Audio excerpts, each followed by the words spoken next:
What a peaceful evening here. On my way back to my kayak on all these little islands. Fabulous. Don't have a very long walk. Well, as I'm going along this trail, I start seeing me some bones. I'm like, okay, deer bones. It's a big old boat going that way. That is the San Jacinto River, West Fork. So I see these big bones and I come on over and it actually looks like a decent sized deer. First I think, I don't see no head, maybe this is a poacher kill. No, it's a weirdo kill. It's a hog, or I mean, excuse me, it's a yoke. Got the weirdo. And there's Wierdo. And he is a weirdo. So, poor genes. Decent sized skull. Not good genes.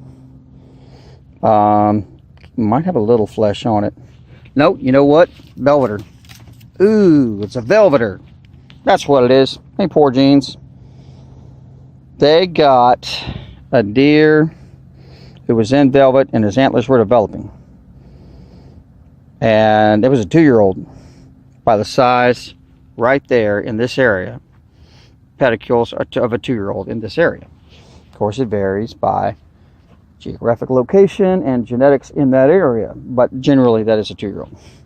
And you see this stuff right here? That is the dried velvet. I found another velvety guy. So this guy got 8 probably sometime in the middle of summer, but it might have been a little after, because the floods of Hurricane Harvey, most of these bones would be widely scattered. I've seen flood ravage and what happens to bones of a kill. They'd be all over the place.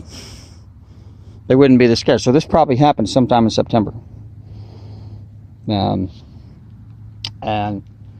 they don't shed their velvet here until, you know, mid-October. Maybe even early November, but mid-October. So I think this is a 2-year-old and he got had. His 2-year-old. He did have velvet on. And well, I'm gonna pick him up, but we'll take him. It's another deadhead. It's a weird one. It is super light. I'm telling you, whenever I find these velvety ones, you know, that were killed in velvet, it is just, they are light. I am not sure what's behind that with the calcium and why the bone is and the antler is so light, but it is super light. So there you go. Surprise. So I'm gonna keep going. I've got run out of daylight. Don't mind walking in the woods at dark. I really don't. Especially with open trails like this. It's actually pretty easy. So I'll be talking to y'all later. Y'all have a fine one. Talk to you later. Bye now. Well, y'all, I want to show you a very interesting find. And this is an example of how a critter can almost go extinct and then come back. And this is an otter skull. And if you look at him, he's still got some flesh on him, just a little bit. So he's fairly recent, but a little bit of flesh there. And that, kids, is an otter skull. I'll see if I can find that other incisor, but could have been dragged from wherever, who knows. Any critter that dies out here, you know, as they start to decompose, before they decompose, they're going to get ate on by everything. So there you go. There's an otter, kids. Still got some flesh on him.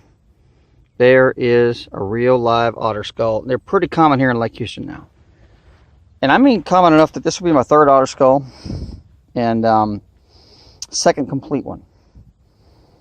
And no, the water's clean enough. It means the water's not polluted. Or not near as polluted as it used to be. So the more clear the water got, the more the pelicans came back. Now our issue is the sand mines have basically altered the entire ecosystem of the lake and decreased the volume. So they're going to have to do some serious dredging, which will be ecologically very destructive. However, in the long run, it'll all come right back because you'll have more water, more fish, more volume of water, and things will come back. So it's going to have to be done.